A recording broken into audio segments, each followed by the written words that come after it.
Hola, mi nombre es Carlos Gordillo, Juquilita Calavera.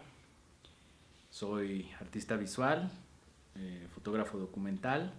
Este género me apasiona muchísimo, es un género que me permite el conocer manifestaciones culturales de los pueblos originarios, el revalorizar mi propia cultura. Entonces es algo que me encanta hacer dentro de lo que es la fotografía y pues ahora aventarme a la parte ya del audiovisual, ¿no? Del video. Que bueno, que no es nada fácil, pero cuando hay ganas se pueden hacer las cosas. El proyecto Mujer Sabia o Arbanya Badi es un proyecto que nace a partir de reuniones con un amigo, Mauricio López, un buen amigo, odontólogo, que tiene la inquietud de generar algún proyecto eh, para que pudiera difundirse, compartirse con la gente. Y pues se acerca a mí y en estas pláticas pues decidimos generar un corto documental de una mujer eh, maravillosa que es doña Mace Blas Flores de San Ildefonso Tultepec, de la comunidad ñañú. Y pues bueno, es algo que es bien interesante, ¿no? Y que bueno, pues mucha gente seguramente conoce a doña Mace por toda esta parte activista que ha tenido o el que haya estado postulada para un premio Nobel de la Paz.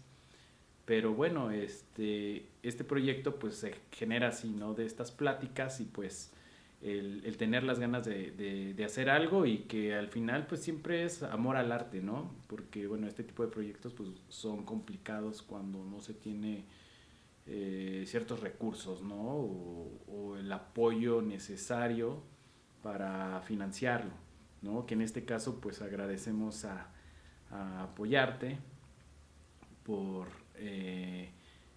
habernos ayudado. Bueno, en este caso, bueno, salí beneficiado para hacer este proyecto, en este programa de Apoyarte 2, que les damos las gracias a la Secretaría de Cultura del Estado de Querétaro.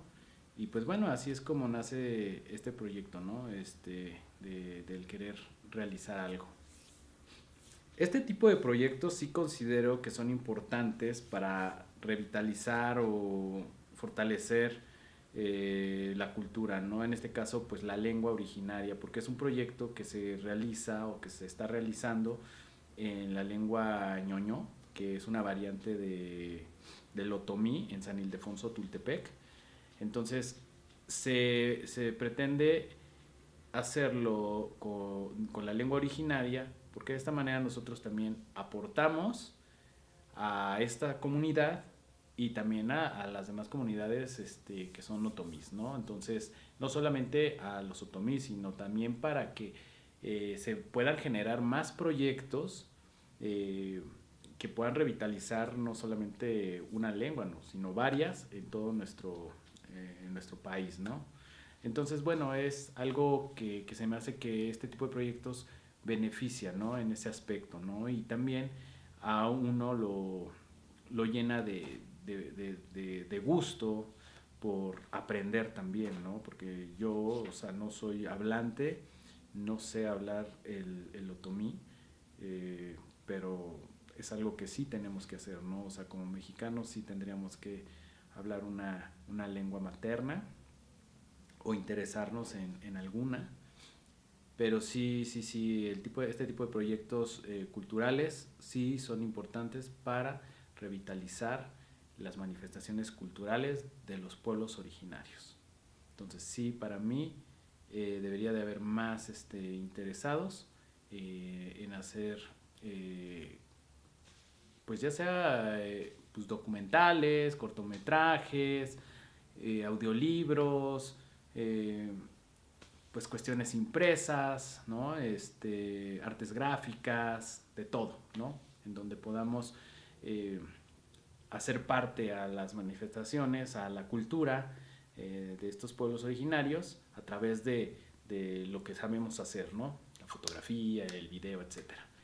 Existen complicaciones en este tipo de proyectos, claro, porque si no te acercas como a las personas expertas, en este caso que yo me acerqué a lingüistas, a expertos con más de 40 años en la enseñanza de la lengua del otomí, eh, para que participen en este tipo de proyectos, ¿no? Y que lo hacen con mucho gusto, lo hacen para fortalecer la lengua y para llegar a las comunidades y llegar a un público, que no hay un público específico, sino es un público abierto para que pueda ver este tipo de trabajos y que se interesen en las lenguas, ¿no? En visitar las comunidades sin una explotación turística, sino que vayamos y aportemos, ¿no? También, o sea, el qué puedo aprender y yo qué puedo dejar, ¿no? O sea, también no es como ir y traernos la cultura y no dejar algo que retribuya, ¿no? Y no necesariamente económicamente. Entonces, bueno, sí hay complicaciones cuando no se acercan a las personas correctas y sobre todo cuando va a haber alguna traducción de lengua originaria, porque sí existen muchísimas variantes en cada lengua, entonces sí es importante como conocer a las personas, investigar, saber cómo se pueden plantear las preguntas, porque muchas veces nosotros como mestizos que somos, pues damos por hecho o por entendido ciertas cosas que a lo mejor en la comunidad no.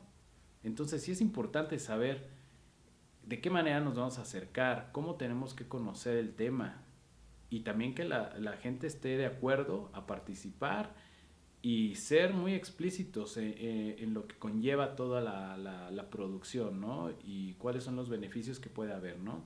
Entonces sí es importante trabajar todo eso bajo un guión o una escaleta en donde te puedas aterrizar todas estas cosas, ¿no? Antes de producir. Y pues bueno, en este caso pues sí teníamos ya una amistad con Doña Mace, la cual nos ayudó muchísimo, la relación con el doctor Evald Hecking, que es un lingüista holandés, que lleva aquí más de 40 años en Querétaro, también Aurelio Núñez, que es otro lingüista, que ya tiene varios años enseñando la lengua del otomí, y pues bueno, pues esto nos ayuda mucho y facilita las cosas, ¿no? No facilita en el sentido de la traducción, porque también es otro tiro ahí que uno se tiene que aventar. Pero bueno, eh, pues bueno, yo les podría recomendar que cuando hagan un proyecto documental de este tipo, en donde vayan a utilizar la lengua originaria, pues sí que busquen, ¿no? La forma de que sea lo más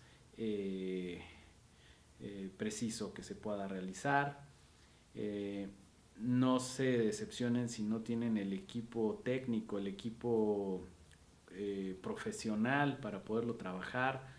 Yo agradezco también a la Facultad de Filosofía que nos está echando la mano, está siendo parte de este proyecto con parte del equipo que estamos utilizando. Entonces, pues bueno, la idea es buscar recursos, buscar dónde podemos ver quién nos puede echar la mano.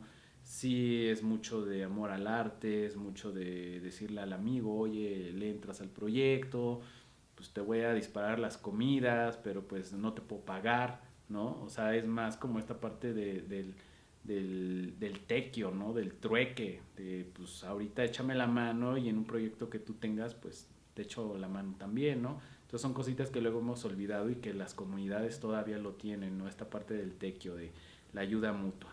Entonces, en este proyecto, pues estoy feliz, ¿no? Estoy contento con los resultados que se van dando poco a poco.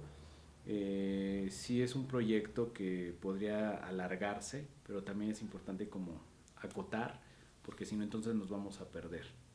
Pero para mí ha sido una gran experiencia, es algo que puedo atesorar, es algo de lo que yo me llevo, estas experiencias de estar en la comunidad, en la casa de Doña Mace, participando en la hechura de las tortillas, ¿no? Y el fogón, que el fogón también es una pieza fundamental en la cosmovisión de los pueblos originarios, ¿no?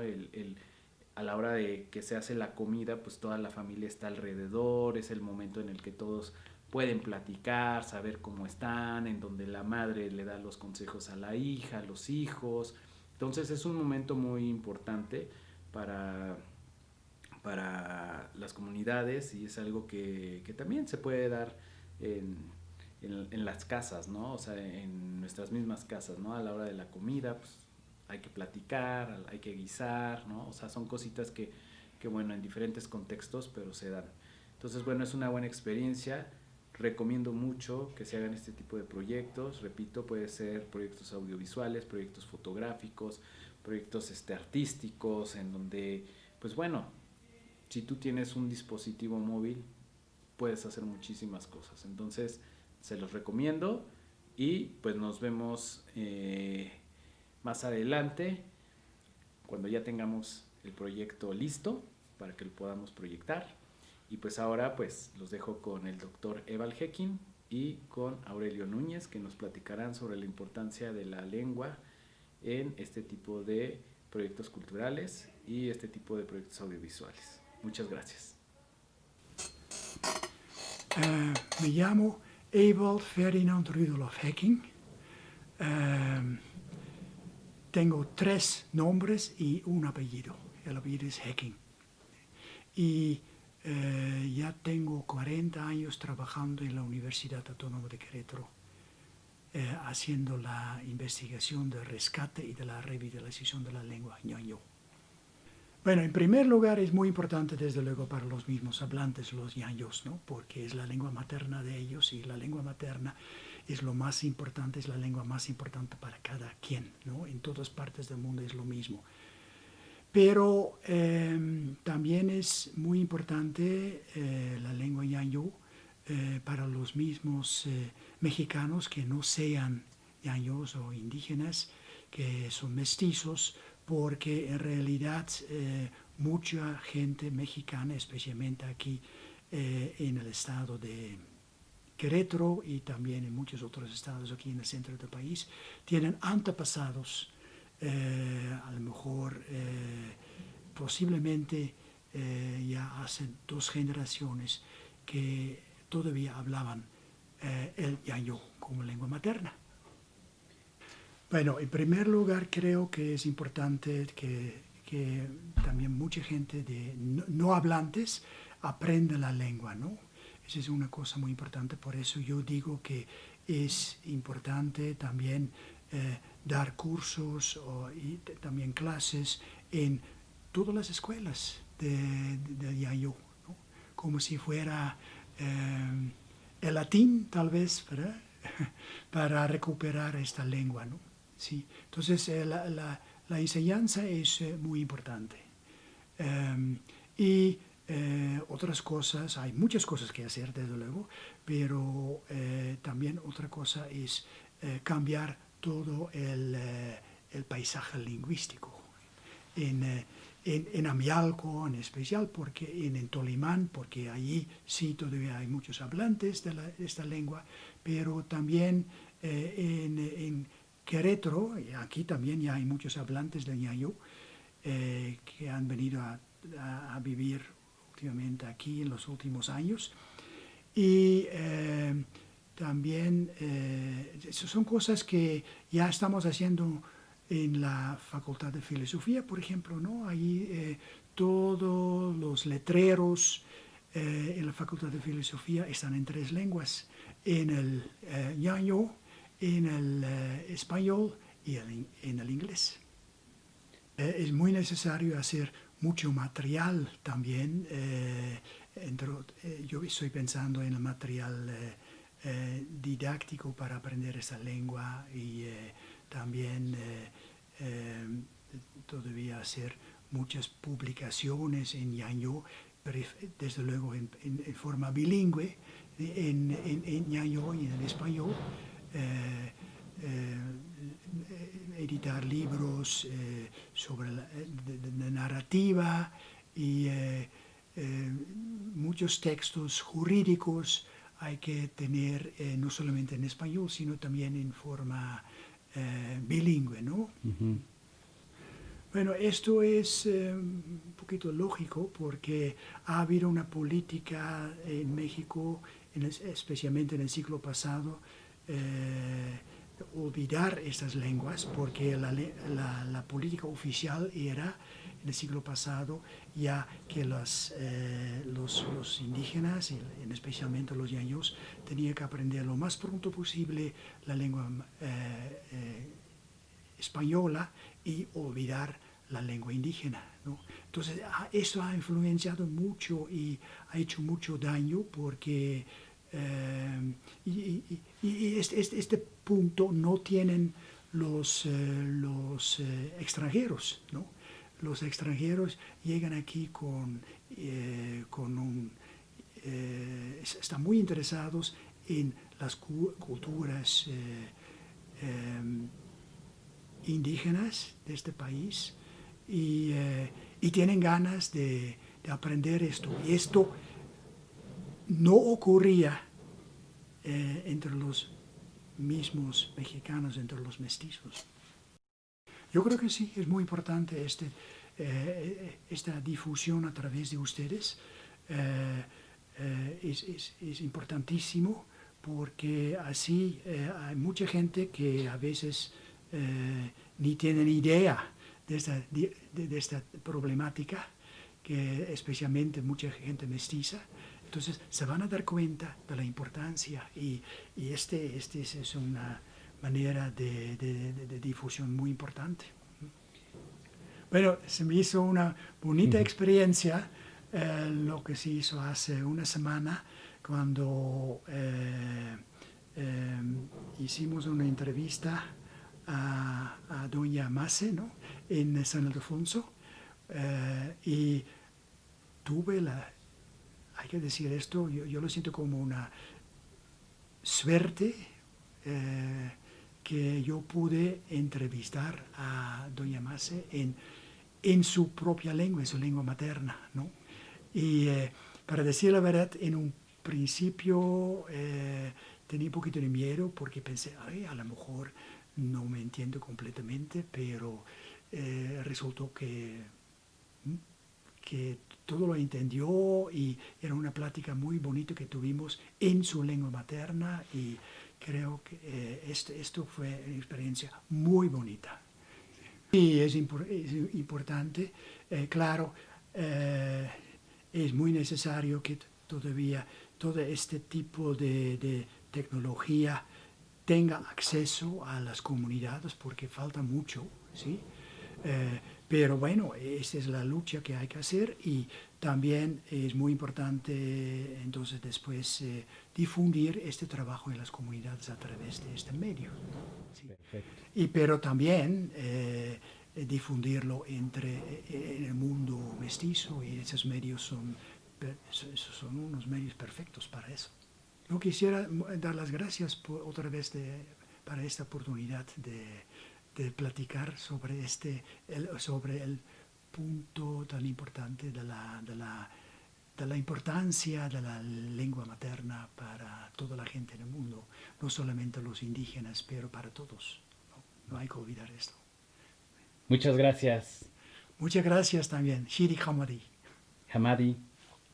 Hadi matuhudar Aurelio Núñez, darmengum ata, dibuimashei de su nate yaqueya. Soy Aurelio Núñez. Soy originario de un pueblo que se llama Temascalcingo, del Estado de México, pero en Querétaro ya tengo viviendo 20 años. Trabajo como profesor de ñañó en la Universidad Autónoma de Querétaro, en el campus Amealco, y pues también colaboro en la Coordinación de Derecho Indígena de la UACA. Bueno, pues la lengua es identidad. La lengua no se puede desligar de la cultura, es parte de la cultura. Lengua y cultura son indisolubles. Entonces, pues cada pueblo se identifica con su lengua y a través de la lengua se transmiten saberes, se transmiten conocimientos de generación en generación y pues mucha información que hay, ¿no? A través de la tradición oral se transmiten pues las creencias, los saberes, los cuentos, y pues desde hace muchos años a través de la tradición oral es como se conserva esa memoria biocultural. Por ejemplo, pues la importancia de sus plantas, de sus animales, la cosmovisión, ¿no? Cómo es que la gente puede explicar esa forma de ver la naturaleza, de ver el mundo, se puede expresar a través de la lengua. Bueno, quiero comentar que la lengua otomí se habla en 8 estados, hay 9 grupos de variantes lingüísticas y cada variante tiene sus propias autodenominaciones. A nivel nacional se ha determinado por los mismos hablantes que a la lengua se denomina ñañú en términos de su propia lengua y a los hablantes ñaños. A nivel Querétaro, por ejemplo, a nivel estado, pues sería a los hablantes ñaños y a la lengua ñaño, pero en Querétaro hay 4 variantes. Tenemos 2 variantes en Amealco, una en Santiago Mezquititlán, otra en San Ildefonso, y 2 más en el semidesierto queretano, que son las de Tolimán y de Cadereyta, y ahí estas variantes en Tolimán y en Cadereyta es ñoño, en Santiago Mezquititlán sería ñaño, y en San Ildefonso Tultepec ñoño. Entonces es muy importante hacer esa distinción porque pues cuando nos referimos a nivel nacional a la gente, pues tendríamos que decir ñañú, pero si estamos en Amealco, pues sería ñaños, ¿no? Dependiendo de dónde estemos, en Tolimán o en Cadereyta. Entonces es importantísimo. Y bueno, pues la lengua materna justamente la transmiten las mujeres, ¿no? De ahí viene lengua materna, la mamá es la que transmite la lengua, es la guardiana de la lengua. Hemos visto a lo largo del proyecto de rescate y revitalización de la lengua otomí que realiza el doctor Eval Hekin en la Universidad Autónoma de Querétaro desde 1981, pues hemos visto que las mujeres son las principales guardianes de la lengua. Yo creo que es muy, muy importante, primero porque, como decía, la lengua es identidad, pero también porque hay una práctica discriminatoria todavía parte de la mayoría de la sociedad mestiza en contra de los pueblos originarios, no nada más de los otomís. Entonces muchos se refieren a las lenguas indígenas como dialectos, porque dicen que son lenguas de tradición oral, que no pueden escribirse y que no tienen una gramática. Eso es una falsedad, no es verdad. Todas las lenguas tienen una gramática y se pueden escribir. El asunto es que no todas han sido estudiadas, como en el caso del ñaño, que afortunadamente ya tenemos una gramática, tenemos un sistema de escritura fonemático y estandarizado, y entonces es importante empezar a visibilizar la lengua entre todos los integrantes de la sociedad, porque así vamos a ver que es nuestro patrimonio cultural, es parte de nuestra identidad, y entonces con este tipo de trabajos se está dándole su lugar a la lengua, ¿no? El que se hagan documentales en la lengua ñaño es muy, muy importante porque primero se está visibilizando la lengua, la cultura, y se está, en el caso particular de este documental de Mujer Sabia, en donde la protagonista principal es doña Macedonia Blas, un icono vivo, memoria viva de la comunidad ñoño de San Ildefonso, pues es súper importante porque además mucha gente en Querétaro la conoce, pero también mucha gente no sabe quién es doña Macedonia y no sabe quiénes son los ñaños, no sabe nada de su cultura. Entonces, al hacer este tipo de trabajos, se está difundiendo y se está visibilizando esa lengua y esa cultura que son parte de nuestras tradiciones y culturas vivas, raíces vivas. Pues es muy importante, ¿no? Hay un problema, como decía, mucha gente piensa que la lengua no se puede escribir. Nos ha tocado que los mismos hablantes digan, no, es que mi lengua es muy difícil y no se puede escribir. Por muchos años les han hecho creer que no se puede escribir porque en las escuelas no se les enseña, pero sí se puede escribir. El asunto es que pues se tendría que alfabetizar, ¿no? Para poder leer, así como nos alfabetizamos todos para aprender a leer, debería de haber programas para alfabetizar a los ñaños de todo México. Y bueno, hay acciones, pero en este documental, la riqueza de este documental en particular es que pues se va a trabajar en estos diálogos. La entrevista que hizo el doctor Eva a la señora Macedonia Blas fue completamente en ñoño, y pues bueno, es transcribirla. Afortunadamente pues está ya la experiencia de 40 años en todo este proceso de la escritura, porque queremos que la lengua trascienda de la oralidad de la escritura, y entonces pues vamos a poder ver cómo, a escuchar la lengua a través del documental, a través de la voz de doña Macedonia, la historia de doña Macedonia en sus propias palabras, y vamos a ver también pues la escritura de la lengua.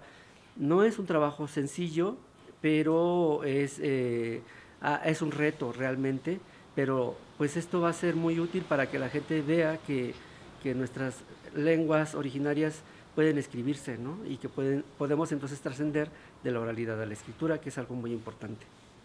Bueno, pues es muy, muy enriquecedor estar inmersos en la cultura viva en este caso de doña Macedonia Blas, ¿no? Que pues nos invita a su casa, hace las tortillas a mano en su fogón. Entonces el oler el humo, el estar en su milpa, el sentir la cultura viva te hace sentir a ti parte de este México intercultural. Entonces para mí es una fortuna, y pues de verdad muchas gracias por habernos invitado a participar en este proyecto, que la verdad me parece bastante original, ¿no? Porque como bien nos explicaban, no va a ser sobre lo mismo que le preguntan a doña Mace, ¿no? Sino es algo más íntimo, más particular, y contado desde la propia voz de doña Mace, ¿no? Lo que es desde